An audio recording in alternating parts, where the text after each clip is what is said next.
Hello बच्चों, आइए इस प्रश्न को पढ़ते हैं। बोला गया है कि एक ट्रांजिस्टर की आधार धारा 100 माइक्रो एम्पियर तथा संग्राहक धारा 2.15 मिली एम्पियर है। तो बोला गया है बीटा का मान कितना होगा।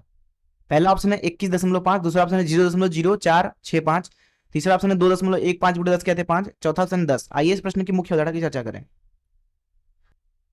तो मान लीजिए हमारे पास में एक एनपीएन ट्रांजिस्टर है जिसमें उसका उत्सर्जक उभयनिष्ठ है इस तरीके से। ये इधर एन हो गया, ये पी हो गया और ये एन हो गया।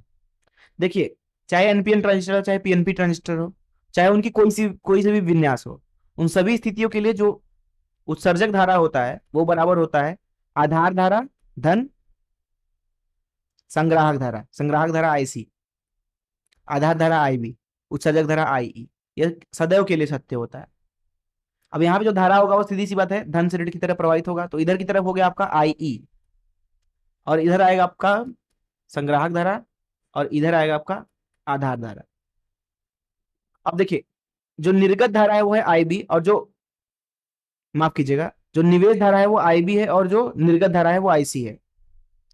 इधर से हम देते हैं निवेश और इधर से हम लेते हैं उत्पाद। अब जो धारा लाभ होता है वो होता है उत्पाद धारा भागे निवेश धारा, मतलब कि आईसी भागे आईबी। तो इस मुख्य धारा का इस्तेमाल करके चलिए प्रश्न को हल करते हैं।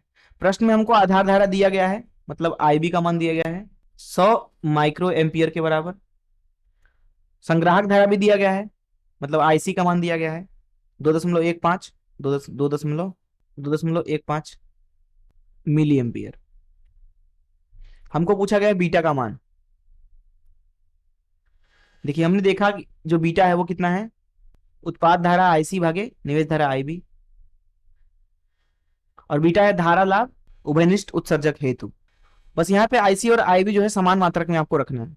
देखिए, आईबी जो है वो कितना है 100 माइक्रो एम्पियर, तो 10 के अतिरिक्त 6 एम्पियर में बदल गया।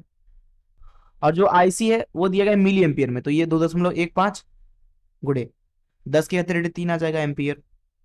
तो यहां रख दीजिए उसको, तो बीटा मिलेगा आपको आईसी मतलब 2.15 गुणे 10 के अतिरिक्त 3 भागे आईबी मतलब 100 गुणे 10 के अतिरिक्त 6। तो ये कितना आ रहा है आपका 21.5 के बराबर। और यह अनुपात है तो इसका कोई मात्रक तो होगा नहीं। तो इस प्रश्न का जो उत्तर है वो ए सही है। मैं आशा करता हूं कि आपको इस प्रश्न का हल जरूर समझ में आया होगा। धन्यवाद।